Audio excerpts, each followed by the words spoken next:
교회의 생활, 한 서너 노대장 넘기면 이제 2절 교회의 생활로 있고, 또 앞으로 좀 1절. 제 1절 교회의 진리로 무장. 그래서 에베소서에서부터 무장의 아까 쓰는 대로 나왔죠. 무장. 그래서 에베소서에서부터 빌레몬서까지가 무장, 교회 무장을 시키는데, 첫 번째 무장은 진리로 무장을 시키고, 두 번째는 생활로 무장을 시키고, 세 번째는 체질로 무장을 시키고. 자, 얼마나 성경이 대단한가. 여러분들이 또 의미분석 성경을 여러분 책만 볼 줄 알면 대단한 거예요. 그 책만 볼 줄 알면. 진리, 생활, 그 다음 뭐예요? 체질.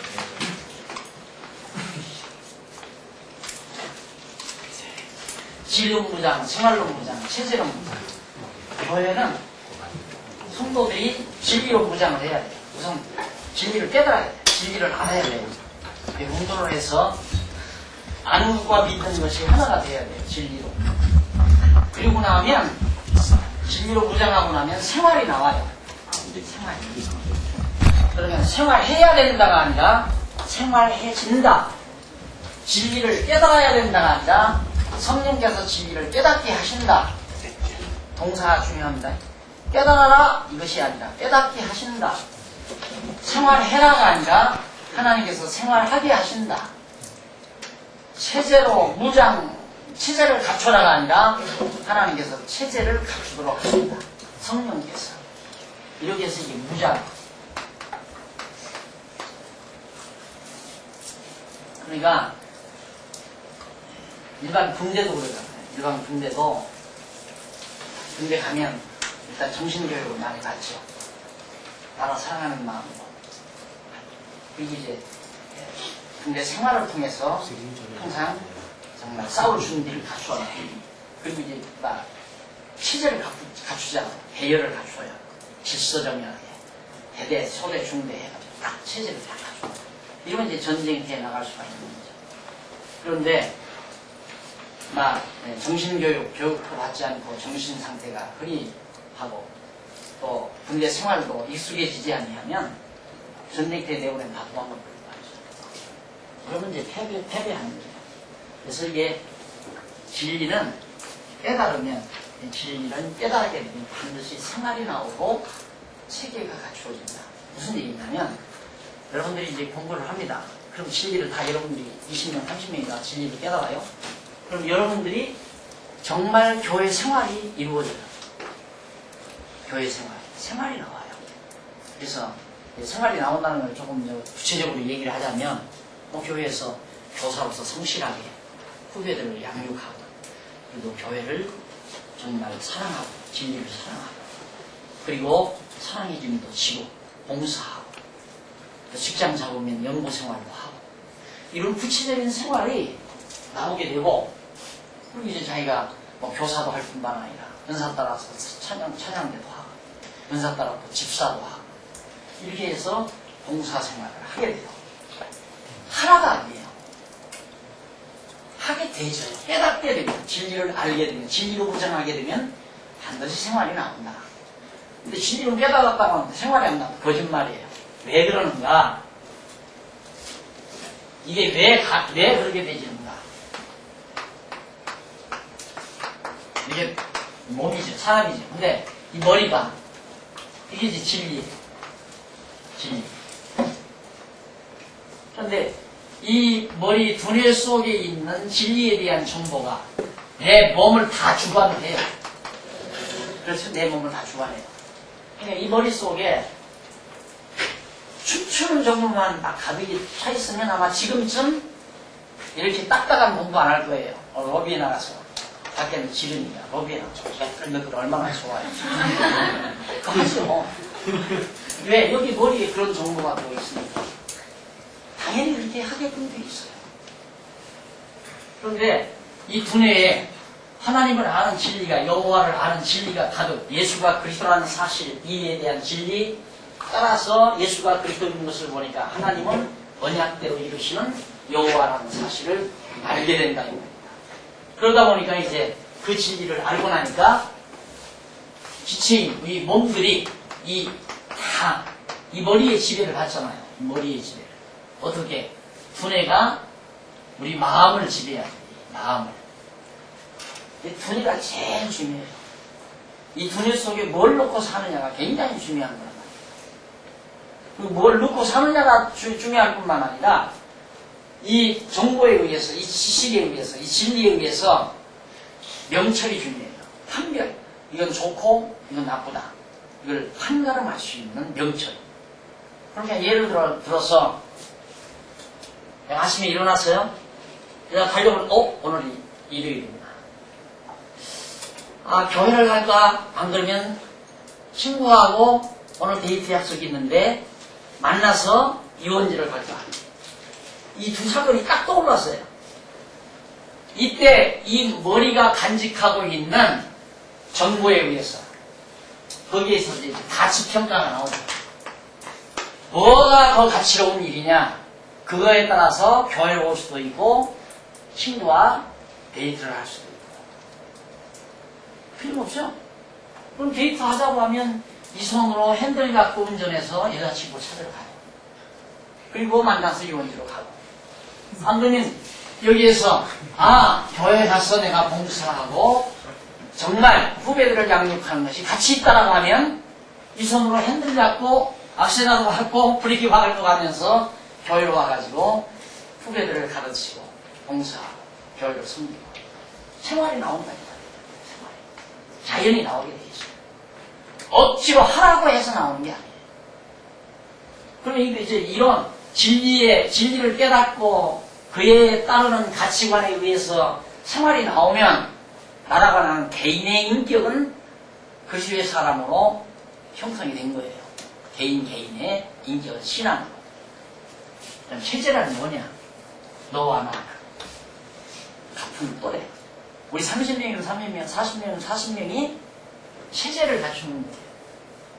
체제를 갖추는 건 뭐냐? 체제란 뭔 체제냐? 각각 은사를 찾는 체제예요. 야, 나는 가르치는 은사도 없어. 그렇다고 내가 노래도 못 부른다. 찬양대도 못한다. 그런데 나는 요즘 집자리 잡아가지고 돈을 잘 벌잖아. 그러니까 난 집사할란다. 집사해서 연구할란다. 그 사람이 연구하는 집사 노릇을 하고, 야, 나는 돈은 못 벌지만 내가 가르치는 은사가 있다. 난 가르쳐야 되겠다. 그럼 교사가 되는 거예요. 야, 난 가르치지도 못하고 돈도 못 벌지만 난 노래는 잘한다. 찬양, 목소리 좋다. 그럼 난 찬양대 하겠다. 이래서 찬양대 할 사람은 찬양대 하고, 교사할 사람은 교사하고, 집사할 사람은 집사하고, 또 나이가 들어서 장로할 사람은 장로하고. 또, 나는 내가 가르치는 많은 사람들이 정말 말씀을 깨닫고 감동을 받고 한다. 그 점점 잘하다가 난 목사가 된다.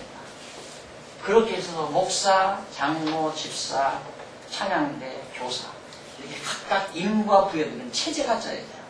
교회 체제가. 이게 이제 완전한 무장입니다.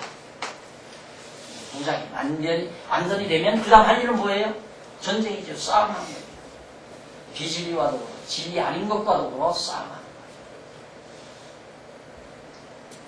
이것이 바로 지금 생활론 무장되고 지금 세 번째가 체제로 무장한다. 그 내용이 제3절 교회의 체제로 무장한다. 그래서 체제란 지금 우리 강남노회가 학교에서 지금 열어놓으시잖아요. 이게 체제예요. 강남노회라고 하는 하나의 체제를 갖춰가지고 각 지교회로부터 청년회가 조직이 돼서 청년회 연합회가 조직이 되는 거죠. 청년회가. 그럼 연합회라고 하는 건 회와 회들의 연합이거든요. 그러니까 각 교회 청년 회원들이 연합회에서 하나의 강남노회 연합회를 조직했다는 게 체제로 무장된 거라 이 말이에요. 그럼 거기서 회장할 사람이 회장하고 신경부장할 사람 하고 너는 돈관리 잘하니까 회계해라. 너는 글 잘 가다듬으니까 너는 서기해라. 너는 교육에 관심 있으면 교육부장하고, 넌 전도를 잘하니까 전도부장해라. 넌 문화에 관심 있으니까 문화부장해라. 그렇게 해서 조직을 갖추는 것이 체제를 갖추는 거예요. 그래서 이 체제로 무장한다는 내용이 디모데 전서로부터 나온다. 체제로 무장하는데 첫째, 교회의 조직과 행정이 나오죠. 그것이 디모데 전서입니다. 예, 디모데 전서는 교회를 어떻게 조직할 것인가. 그리고 구체적으로 성령께서 우리에게 알려준 내용이에요. 그러니까 이 성경대로, 이 디모데 전서대로 교회는 조직이 된다. 감독자가 있고, 그다음 집사도 있고, 권사도 있고, 교사, 또 뭐 권면하는 자, 이런 등등의 은사 따라서 같이 책임이 맡겨지는. 이게 바로 뭡니까? 그렇게 되졌다는 것은 예수가 메시아라는 증거의 확증이에요. 이거 교회가 이렇게 되는 거 보니까 진짜 메시아로구나. 예수가 메시아로구나. 메시아인 걸 보니까, 야, 하나님은 정말 살아계셔서 주관하시고, 역사를 주관하시고, 섭리하시는 여호와시다. 언약대로 이루시는 여호와시다. 그게 확실하게 믿어지니까, 그 다음 거기서부터 이제 우리의 생각이 달라지고, 가치관이 달라지고, 삶의 의미가 달라지고, 삶의 방향이 달라지고, 그래서 이런 변화가. 그래서 교회 조직의 원칙이 1장에서부터 3장, 13절까지 나오죠. 그 원칙이 첫째는 뭔가? 지도자의 소명. 우선 하나님께서 지도자를 불러내요. 그 지도자가 누구냐? 감독자지. 장로, 목사나 장로. 이 지도자. 하나님이 불러요. 아무나 목사 안 돼요. 목사, 여러분, 목사는 여러분들 그 목사의 생활을 보고 소위 이제 인간적인 시각으로 성공한 목사, 엄청난 많은 성도를 거느리고 부와 영화를 누리고 명예를 누리고 이런 목사를 보고 야, 나도 목사를 해야 되겠다. 그런 사람 많아요. 직업 목사죠. 직업에 의한 목사이기 때문에 그런 사람들이 많기 때문에 교회가 부패하고 비진리가 난무하고 그것과 싸우기 위해서 하나님께서는 진짜 진리를 사랑하는 올바른 지도자를 불러내는 거예요. 소명을. 아무리 좋은 일이 있어도 더 영화를 누리고 성공할 길이, 인간적으로 성공할 길이 있어도 다 그 포기해버리고 나는 이 길을 택하리라 하고 고난의 길을 택하는 이런 것들은 하나님이 불러내기 때문에 나는 진짜 젊은 날 목사, 내가 제일 싫은 대상이 누구냐? 목사였어요. 내 장로 아들인데. 왜? 목사는 거짓말쟁이. 황당한 사람. 어렸을 때 내가 봐도 자기는 못하면서 전부 남들은 다 하라는 사람. 그걸로 내게 비춰졌기 때문에 제일 싫은 게 목사고. 그래서 장로 아들인데 한때 교회도 안 다녔잖아요. 그런데 목사가 됐어요. 그냥 뭐 하고 싶어서 된 게 아니라 하다가 보니까 뭐 이렇게 공부를 하다 보니까 알고 싶어서 좀 학교도 다니고 연구도 하다 보니까 가르치고 싶은 생각이 자꾸 들어요. 가르치다 보니까 사람들이 자꾸 모아들어요. 나중에 사람들 모아서 가르치다 보니까 다른 목사님들이 저대로 놔두면 안 되겠다. 저 이단이다. 해가지고 죽이더라고요.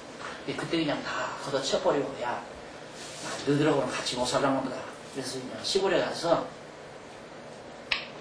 그냥 짐승이나 먹이고 조용하게 초야에 묻혀서 살면서 돈 좀 생기면 내가 이렇게 글 써서 조그마한 잡지라도 하나 내서 그냥 세상에 하고 싶은 일 던지면서 살고 싶어가지고 다 걷어치려고 했어요. 교회도 다 목사 제명당하고 나서 걷어치고 그러다가 갑자기 아니 싸움을 해야 되는데 지금 싸움이 일어나는데 나 죽이려고 들고 지금 목을 몇 잘라고 근데 아직 완전히 잘라는 건 아니란 말이다. 내가 지금 싸울 수 있는 여력은 있어요. 총에다 고발할 수 있는 여력은 있어요. 야 마지막 끝까지 싸우고 죽자. 그래가지고 총에다가 고발을 한 거예요. 상처를 한 거예요. 7년 만에 생소해졌네. 그러다 보니까 교인들이 모아들기 시작하고 그러다 보니까 교회가 이렇게 된 거예요. 되니까 아직 안 되면 어떻게 하겠어요? 여러분 여기 우리 교회 청년들이 있지만 뭐 텔레비가 아니라 인터넷 통해 다 듣겠지만 연봉 시험 하지 마. 나오시면 나오지 말고 그러잖아요. 여러분 다 들었죠? 나오기 싫으면 나오지 말라 이게. 연구도 하기 싫으면 그만두고. 나 혼자라도 할 테니까. 그 말 자주 하잖아요. 그런데 교회가 되잖아요. 내가 잘나서 되는 게 아니에요. 성령께서 되게 하십니다. 왜 되게 하는가? 예수가 그리스도라는 사실을 확증시키기 위해서 되게 하는 거지. 너 박용기 수고했다. 잘 먹고 잘 살아라. 그래서 이거 되게 하는 거 아니에요. 착각하면 안 돼요. 이게 예수가 그리스도이심을 확증시키기 위해서 실제적인 역사적인 사실로 보여주기 위해서 되게 하는 거예요. 그러니까 내 교회는 예수가 그리스도라는 진리를 소화하는 거예요. 이거 변함없이 지켜나가요. 이걸 지키기 위해서 하나님께서는 교회를 되게 하는 거예요. 왜? 예수가 그리스도이심을 증거하기 위해서 교회를 세우는 거니까. 이게 최종적으로 승리가 보장되어 있어요. 교회는 반드시 승리한다. 그걸 할 만하잖아요. 다윗이 왜 골리앗 앞에 왜 나갔어요? 믿었어요. 나는 승리한다. 왜? 하나님께서 다윗에게 너는 이스라엘 왕 된다. 이미 기름 부었다는 말입니다. 그러니까 군대가 아무리 많고 골리앗이 아무리 힘이 세도 하나님은 나로 하여금 이기게 한다. 그거 믿으니까 가가지고 창칼을 들고 나오면 골리앗 앞에 가서 너는 창과 칼을 의지하고 나오지만 나는 네가 모독한 만물의 여호와 언약대로 이루시는 여호와의 이름으로 내게 나간다고 돌멩이 하나 던진 것이 만병 중에서 쓰러뜨린 거 아니에요. 하나님이 이기게 하는 거예요. 이 교회는 승리를 보장받고 존재하는 거예요. 그게 당당한 거고 두려움이 없는 거예요. 사람이 하는 게 아닙니다. 그래서 지도자, 교회 목사, 장로, 교회 일꾼들 하나님이 다 불러내요. 그렇게 해서 체제를 갖추어나가는 것이다. 지난번 이번에 목사님들 몇 분 보였는데 여러분 들으면 이상할 거예요. 실제 그럴 수도 있어요. 어느 목사님 교회 이제 우리 교회 목사님인데 교회가 아파트 앞에 들어간다니까 막 그 아파트 단지 내에서 그 여전도에 가다 부녀회 회장이 앞장서가지고 교회 들어오면 우리 아파트 값 떨어진다고 막 반대를 하고 난리를 쳤대요. 그래가지고 온 아파트 주민들이 아예 그냥 교회를 한번 설렜어요. 그런데 그래가지고 그 아파트에서 교인들이 하나 나옵니다. 그런데 얼마 전 그 부녀회 회장 남편이 온데간데 없이 그러니까 푸른수은 아파트에 사기라 저 사람 벌 받았다. 교회에 강의가 되는 거. 그래가지고 지금은 막 목사님만 나가면 막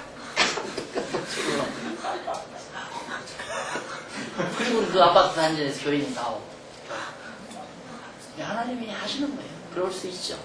그러다 꼭 그러는 거예요. 교회 반대한다고 다 아마 팔이 부러지거나 병이 나거나 그건 아니에요. 그러나 그럴 수도 도로 있다 이 말이에요. 그러니까 저희는 하나님이 세워간다는 거 말씀드리고 그 다음 이제 지도자의 임무가 뭔가 교회 지도자가 할 일이 뭔가에 대해서 얘기했죠. 여러분 다 이미 공부 다 했잖아요. 그 다음 지도자의 구분과 자격 감독자, 감독이란 장로 목사를 감독이라고 해요. 장로와 목사. 근데 우리 장로교는 목사 장로가 있고 장로 장로가 있어요. 근데 목사는 뭐냐? 말씀으로 치리하는 자, 가르침으로. 장로는 뭐냐? 생활로 치리합니다.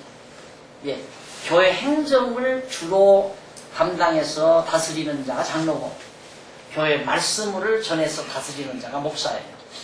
둘 다 장로예요. 목사나 장로가 다 장로예요. 목사 장로, 장로 장로 그렇게 구분을 하죠.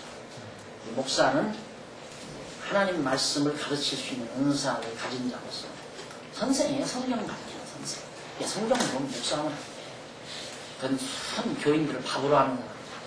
저거 한국에 얼마짜리나 될까? 한 달에 연구 얼마짜리나 될까? 이거나 오는 것도 교인이 밥으로 하려고 교인들에게서 돈이나 걷어내려고 그렇게 해서 자기 출세에 발판을 하려고 그게 거의 많잖아요. 그런 걸 보고 야 수준하다. 어느 목사님 아들이 그러더라고요. 아빠 나는 목사면 안 되나 그래. 웬마 그래. 목사는 정령퇴직이 없잖아.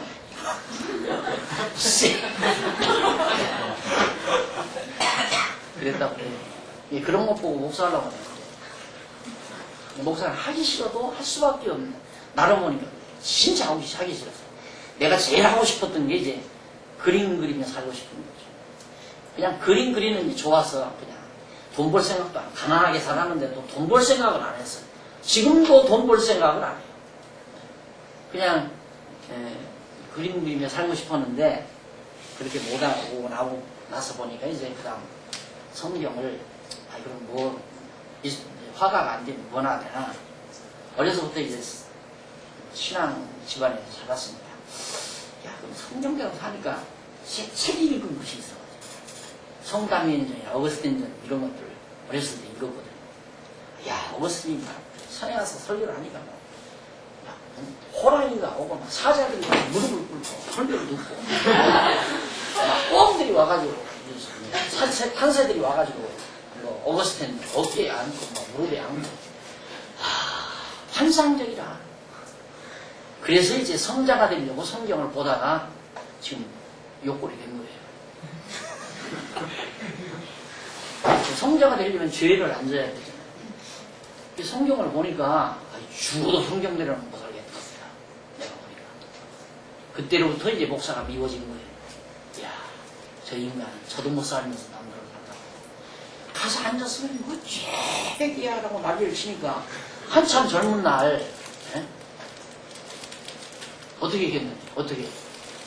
그래서 교회 가기 싫고, 그래서 안 다녔어요. 한 2, 3년 안 다녔습니다. 아버지가 잘못. 교회, 순수한 교회는 성령께서, 그죠? 임무를 맡게 하시는데, 지금 집사, 자격이 나오고, 감독자의 자격이 나오고, 그 다음 교회 행정은 어떻게, 교회는 어떻게 다스려가는 행정 방법이 대비해 나오죠? 한쪽까지. 지도자, 행정 지도자이잖아요. 목사장의 자세가 되고, 3년 14년. 지도 방법도 나오고, 행정 지도 목표도 나오고, 어떤 목표를 가지고 지도를 해나갑니다. 자세하게 나왔습니다. 여러분 읽으면 다 알 거예요. 그 다음 교회 지도자의 지침. 지금 사도 바울이 자기가 머지않아 죽을 예감을 해요. 바울이 복음을 많이 깨닫고 서신도 많이 쓰고 교회도 많이 세워놓고 죽을 날이 가까우니까 후계자가 있어야 되잖아요. 그래서 후계자를 마음에 든 자가 디모데였어요. 아들 같은 디모데인데 디모데에게 유언처럼 남겨놓는 것이 후서예요. 네가 이 다음 지도자가 되면 이래라. 그래서 지도자의 소명의 자세 이제 2장까지 나오고 소명 과정, 올바른 자세 하나님께 부름받는 과정과 올바른 자세 그 다음 지도자가 가져야 될 준비와 각오가 뭔가 3장, 4장에 나오죠. 그 다음 무장과 준비 단단히 무장해야 된다. 양쪽 갖고 그 다음 2번은 싸움을 갖고 있다.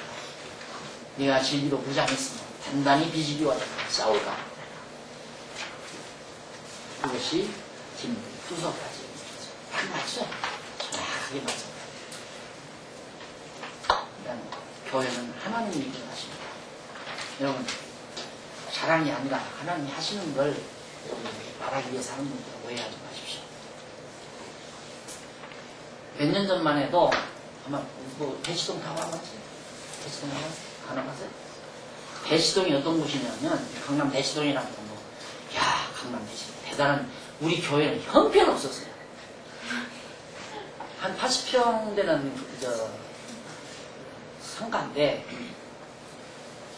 여기에 쥐가 얼마나 쉬야를 하고 돌아다녔는지 전부 그림이 그려있고 그리고 조금만 조용하면 막 쥐들이 막 이래야 하는 곳이야. 그런 곳에 옆에 이제 뭐 싱크대 놓고 뭐 끓여 먹고 뭐 하는 곳이 하나 있는 거야. 주일날이면 사람은 잔뜩 모여드는데 거기서 뭐 된장찌개 냄새, 뭔 냄새, 땀 냄새, 별 냄새 뭐 이 얘기 그냥 다 얼버무려졌어요. 이게 도대체 무슨 냄새인지 모를 나고 우리는 거기 아야 마비가 됐어. 그 냄새 잘 모르는데 처음 왔던 분은 그것 때문에 다 지방에서 말씀 듣고 야 대단한 교회인가 보다. 그리고 와서 보니까 그 꼴이니까 실망하고 간 사람들이 너무너무 많아요. 그러니까 그거 내가 이렇게 가르치니까 누가 돈 내기나 해요? 돈 잘 안 내요. 돈이 얼마나 아까운 건데. 연구도 잘 안 하죠. 뭐 우리 비례당 건축하자고 뭐 당신 몇몇 양반들 난리를 쳐가지고 연구하는데 땅값이 더 먼저 뛰어버리는데 어떻게 이러다 보죠. 그런 정도였어요.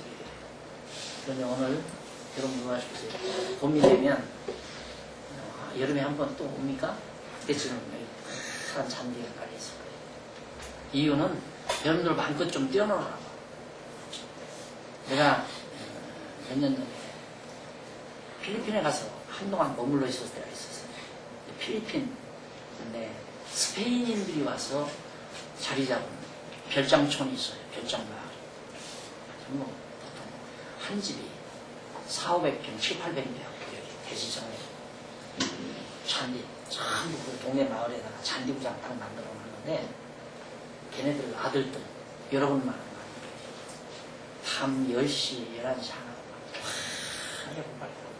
농구하고 축구하고 그걸 보면서 우리 젊은이들은 왜 저렇게 못 기르나 상상 마음이 내가 이제 교육에 관심이 많으니까 그런 생각을 했는데 하나님께서 믿어줘가지고 그걸 줬는데 그래서 이거 지금 10,000살을 지키고 지금 잔디를 다 심으려고 해놨어요. 엄청난 돈이에요. 엄청 들었어요. 그 돈이 나 어디서 나는지 알겠죠. 하나님께서 하게 해서 그래요. 진짜. 지금 아마 이 정도 마련하려면 손에다가 실제로 은행에다가 한 100억 예치해놓고 돌아다니며 이런 땅을 구입할 수 있어요. 몇 년 전만 해도 대치동에 그러고 살았다니까. 그러니까 내가 여러분들에게 자신하고 얘기하는 거 이거 하나님이 하시는 거지 사람이 이거 하느냐 이거예요. 못하는 거지. 그러니까 교회는 하나님이 세워야 한다. 왜? 박 목사 잘 먹고 잘 살아라고 세우는 게 아니라 뭐? 예수가 그리스도이심이 분명하다는 것을 사실로 확증시키기 위해서. 예수가 우리 교회가 전하는 건 예수 그리스도다. 예수는 그리스도다. 이거밖에 안 전해요. 항상 그거죠. 그렇기 때문에 하나님은 여호와이시다. 결론은 그건데 그런데 교회가 되잖아요. 여러분 안 나오면 벌 받습니다. 사업 나갑니다. 이거 없잖아요. 지금 일반 교회들 다 그것 때문에 안식일 지켜? 하나님의 날인데 도둑 뛰려면 하나님께 복 주겠느냐? 벌 받는다. 사업 외망한 줄 아느냐? 안식일 보면서 그런다. 11조 안 내? 11조 하나님 것인데 11조 안 내면 하나님과 도둑 뛰려먹는 도둑놈한테 복 주겠느냐? 간단해요. 그렇게 해서 되는 교회들이 대부분이에요. 그런데 우리는 그거 안 하는데 되잖아요.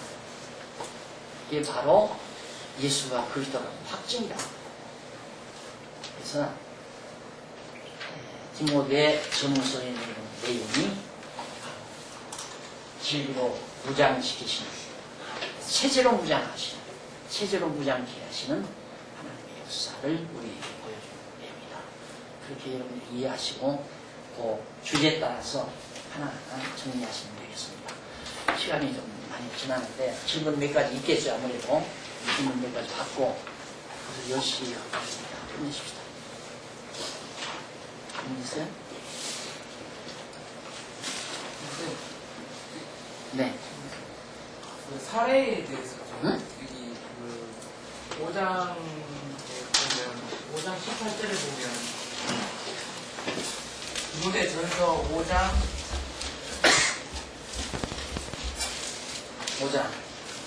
18절 뭐야? 예 보시면 제가 읽어보겠습니다. 성경에 읽었을 때 곡식을 밟아 떠는 소의 입에 망을 씌우지 말라 하였고 또 일꾼이 그 삭을 받은 것이 마땅하다 하였느니라. 이게 사례에 대한 내용 하신 것 같은데. 말씀을 그러니까 장로님들은 다 사업이 있잖아. 한평생 직장도 다니시고 사업도 하면서 생활인이지만 목사는 하루아침에 되는 거 아니에요. 요즘 목사는 아주 헐값은 목사이기 때문에 그냥 뭐 젊은 날에는 뭐 이것저것 다 하다가 그다음 은퇴할 무렵에 야 내가 은퇴하고 뭐하냐 교회에 목사나 해야 되겠다 하고 중간에 이제 뛰어들어가서 한 1, 2년씩 신학한다고 해가지고 목사로서 막 나오는 그런 사람이 있지만 제대로 하려면 여러분들은 전문가들도 진리의 갈증을 느끼고 정말 진리 탐구를 하고 그리고 성경을 공부하고 그리고 확신을 얻고 그래서 말씀을 잘 가르칠 수 있는 재능이 하나님께로부터 주어졌을 때 평생 그걸 나만 하더라도 지금 평생 내가 17살 때부터 성경을 접하기 시작했는데 지금 내가 그러니까 꼭 50년 동안 성경 읽는 거야. 50년 동안. 50년 동안. 한결같이. 그러니까 언제 돈 벌 시간 어디 있어. 그리고 전하는 일에 바쁘고 연구하는 일이 바쁘니까 성도들이 거의 전무해 달라. 그러니까 자연히 생활은 교회에서 그렇게 망 씌우지 말라. 먹을 거 못 먹게 하지 말라 그 말이에요. 그런 말씀을 전합니다. 월급이 아니라 사례로 온 마음의 사례로 망 씌워서 못 먹고 살게 하지 말라. 이 사례를 보면 요즘에 이 사례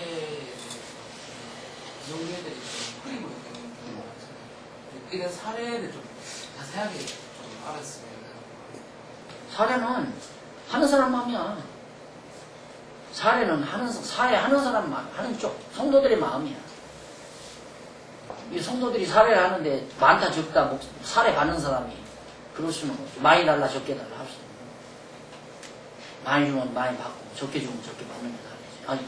아니 오늘 수고하셨습니다 하고 예를 들어서 감사합니다 사례를 주는데 이거밖에 안 돼요? 더 주시오.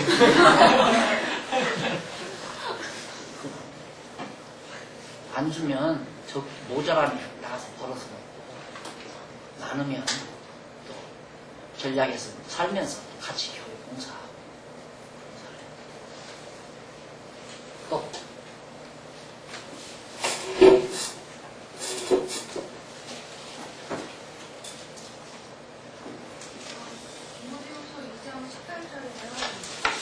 몇 장? 2장 18절이요. 후서? 뭐야? 저희가 잘 몰라가지고 질문을 하시는데요. 거기에 보면 그 후메네오나 빌레도가 추출관이 있는 후메네오와 빌레도가 있는데 그 사람을 경계하라고 일반 진리가 하면 저희가 그렇대요. 부활이 이미 지나갔다 함으로 그렇게 말하는데 이 부활이 이미 지나갔던 게 왜 진리 그럴 때는 그 부활이 의미하는 게 저희가 이미 지나갔으니까 앞으로는 부활이 없다 이 얘기야. 그러니까 부활을 부정하는 사람들이 있는데 그게 뭐냐면 오순절 성령 강림을 부활로 보는 그런 패거리들이 예수님 이때가 지금 한 주 60년 남짓 60 몇 년도 60년대 시대거든. 그러게 예수님이 승천하신 다음에 한 20몇 년 지났다. 그때로서 말이 많은 거야. 앞으로 부활은 없다. 이미 지나갔다. 그래가지고 부활을 부인하는 그러니까 예수님 당시로 말하는 사두개인들 같은 사람들이지. 부활이 없다고 하는 사두개인들. 정신적 부활을 얘기하는 거야. 부활 지나갔다고 하는 건 부활을 믿지 말라 그 얘기를 지나갔으니까 기대하지 말라. 이단이라 말이야. 그런 사람들은 경계해라. 그게 이제 싸움의 대상이지. 우리가 싸워야 될 게 이제 그런 싸우는 주먹질하고 싸우는 게 아니라 자꾸 확실하게 연구하고 가다듬어서 책도 펴내고 후배들도 양성하고 이것들이 이제 싸우는 게 중요한 거죠.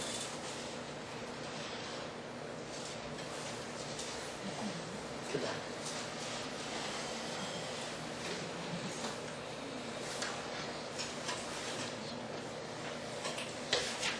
발표 다 했어. 다 처음부터까지 다.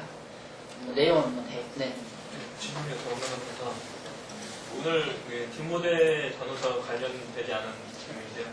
아까 목사님 말씀 중에서 교회가 잘 될 수밖에 없는 게 하나님께서 이 진리의 세대와 여러 가지 이런 진리들에 대해서 많은 사람들을 하고 안심하시기 바란다.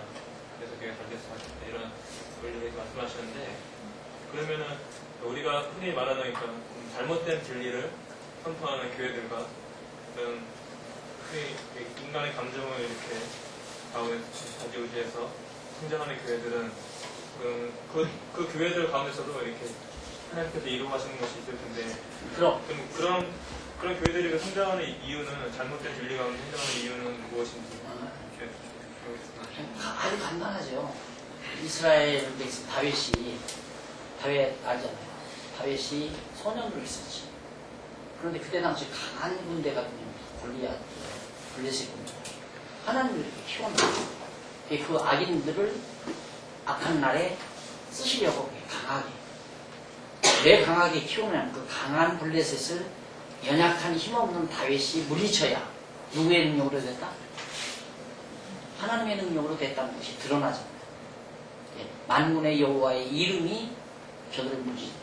승리케 하신 자가 다윗이 아니라 승리한 자가 다윗이 아니라 하나님께서 승리케 하신다. 그걸 깨닫게 해요. 그래서 하나님 여호와를 알고 경외케 하려. 그게 지금도 마찬가지예요. 잘못된 교회가 왕성하게 만드는 것도 그들이 없으면 우리가 싸울 필요가 없지. 진지한 교회가. 그렇기 때문에 항상 하나님께서 하시는 걸 보면 이스라엘 군대는 약하게 만든다. 그리고 이제 에집트, 그 다음 아시리아 제국, 아수르 제국 강하게 만든다. 바비로니아 제국 강하게 만든다. 페르시아 제국, 헬라 제국, 로마 제국 강하게 만들어 놓고 패배하게 만든다. 하나님의 전법. 그리고 교회는 약하게 만든다. 예수님 다 도망가고 예수님 따르는 자 하나도 없이 혼자 남게 하잖아요. 예수님. 그 십자가에까지 매달렸는데 결국은 누가 승리했어? 예수가 승리했죠. 로마는 망했고. 그게 다 하나님께서 여러분들이 넓은 길, 강한 쪽이 무조건 좋다고 생각해요. 이제 정말 진리에 입각한 진리에 방에 서 있는 그게 가장 강한, 그게 실제로 강한 거예요. 수가 많고 세력이 튼튼하다고 해서 강한 거예요. 얼마나 멤버들이 진리에 대한 열정이 확신에 서 있고 그게 중요합니다. 그러니까 오죽하면 내가 하기 싫으면 그만한다. 나 혼자라도 한다. 왜 혼자라도 이길 수 있는 거예요? 왜 하나님은 혼자라도 이기게 한 거예요? 그런 힘이 확신에서 나오는 거예요. 성경에서. 그러니까 하기 싫으면 하지 말라. 돈도 내기 싫으면 내지 말고 안 내도 되지 않냐. 안 내도. 내고 싶은 사람만 내도 다 돼가는 거야. 내기 싫으면 내지 말라. 이런 얘기도 확신 때문에. 목사님 말씀하시는 잘 되는데요. 그러면은 교회가 이렇게 지금 강남노예나 다른 데 상관 구별하지 않고 잘 우리가 흔히 보기에 성경 안전하고 여러 가지 그런 열심들이 보이고 그런 걸 가지고 우리가 저게 하나님의 선하신 계획이라고 우리가 특별히 단정질 수 없는 것이 아닌가. 열심히 단순한 게 아니에요. 자기의 욕심을 이루기 위한 열심도 있는 거고 진리의 힘이 열심을 내게 하는 열심이에요. 단순히 나타나는 열심만 가지고는 평가해서는 안 돼요. 저 사람이 왜 저렇게 열심히 있나. 사기치기 위해서 와서 아주 잘해주는 사람 있잖아. 허위를 베푸는 것도 마찬가지야. 허위를 베풀어서 마음 상가지고 사기치려고 허위 베푸는 사람도 있고 정말로 사랑하기 때문에 허위를 베푸는 사람도 있고 그러듯이 열심 내는 것도 마찬가지야. 내가 아까 얘기했지만 종합적인 시각을 가지지 아니하면 항상 속게 돼 있어요. 시면을 볼 줄 알아야 돼. 시면. 표피만을 보지 말고 시면, 깊이 이런 것들이 중요하죠. 입체적으로 보아야 됩니다. 입체적으로 본다는 건 아주 이게 중요해요. 안 보이는 것을 볼 줄 아는 눈 하나도 없어요. 여기 있어요.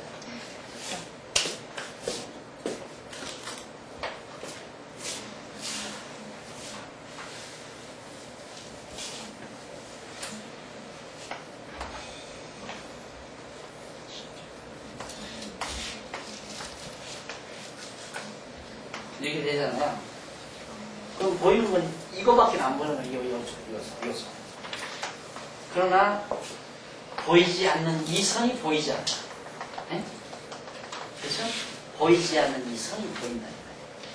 안 보이는 것을 볼 줄 아는 시각을 입체적 시각이라고 말할 수 있어요. 위선 보이면 이 부피를 볼 수 있잖아요. 부피 전체를. 그러니까 그 종합적인 시각, 입체적 시각이라고 하는 것은 아까 얘기했듯이 하나님을 알면 하나님의 이 섭리의 의미와 목적을 알면 모든 것에 대한 의미를 분석할 수 있다. 물건이나 사건에 대한 사실과 의미를 보이지 않는 의미를 파악해낼 수 있다. 모든 학문이 그걸 찾고 싶어 하잖아요. 철학도 그거. 인간은 왜 살아야 하느냐? 인간이라는 게 도대체 뭐냐? 왜 사느냐? 이런 문제. 어떻게 살아야 하느냐? 이런 문제를 자꾸 질문하고 의문을 던지는 것은 의미를 찾기 위해서요. 내 존재 의미를 찾기 위해서. 존재 의미가 발견이 돼야 존가능이라고요. 존재 가치가 드러나죠. 내 가치가 드러났을 때 긍지가 생기고, 긍지가 생겨야 당당해지고.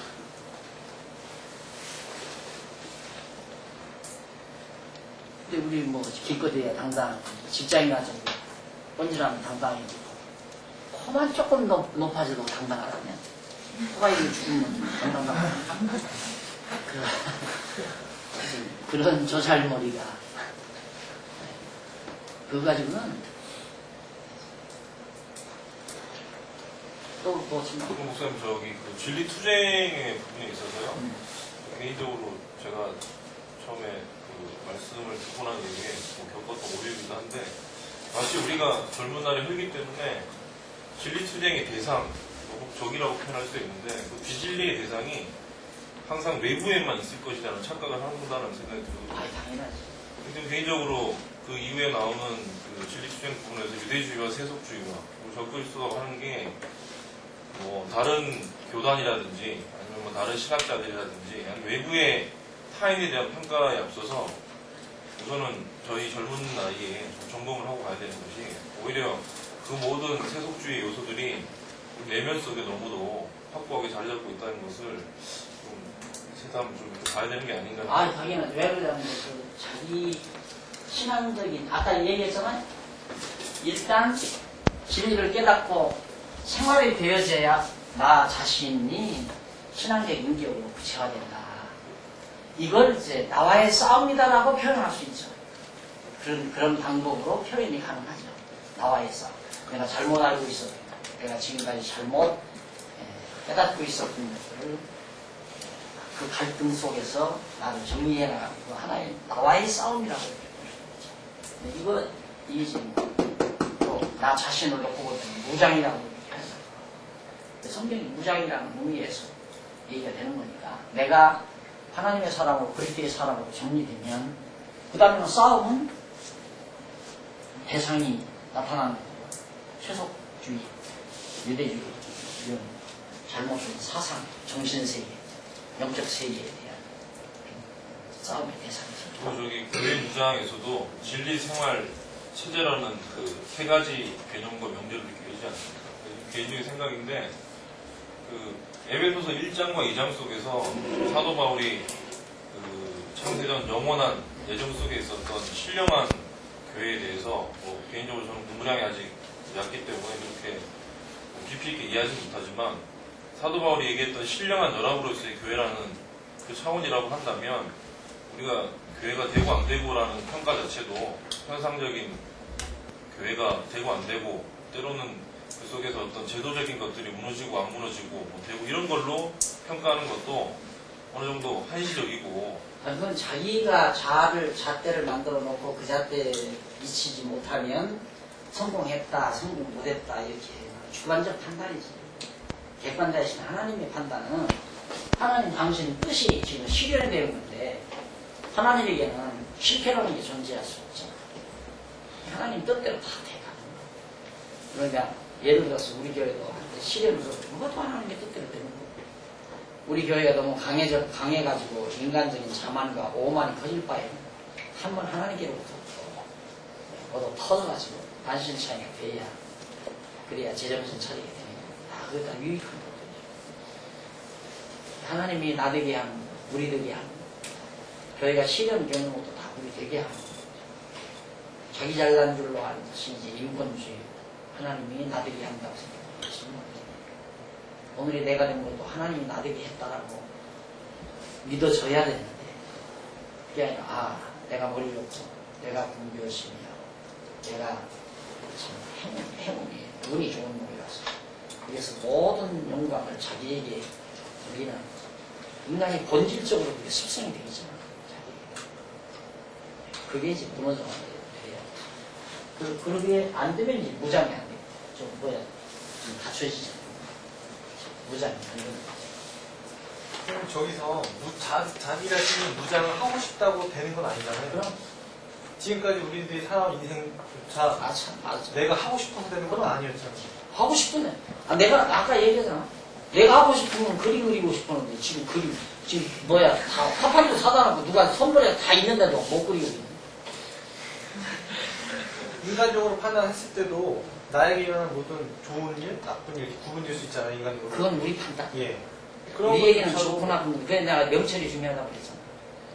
다 좋은 거라고 이게. 어느 것도 좋지 않은 게 없어. 전부가 다. 사도 바울이 과거에 정말 예수 죽이는데 스테반 죽이는데 동참했던 사람. 그것도 자기 되게 하시는데 유익한 일이었다. 바울이 그런 죄를 안 졌으면 정말 그 감격이 없지. 별게 형편없었는데 나중에 그리스도를 깨닫고 보니까 감동이 넘치는 거야. 그래서 그 입에서 죄 많은 곳에 은혜가 많다라는 말. 누구도 할 수 없는 그런 말을 바울이 할 수 있었던 것은 그런 말을 할 수 있도록 하나님께서 그의 생활을 인도해요. 그렇다면 이제 우리 시공간에 갇힌 존재이기 때문에 아까도 시간을 창조하신 분이 하나님이잖아요. 근데 33년 동안 공생애를 같이 겪었다는 거는 우리 인간적인 시각에서 볼 때는 그 차원 논리적으로 이해를 못할 수밖에 없잖아요. 근데 지금도 우리가 이렇게 이러한 흐름을 딱 이런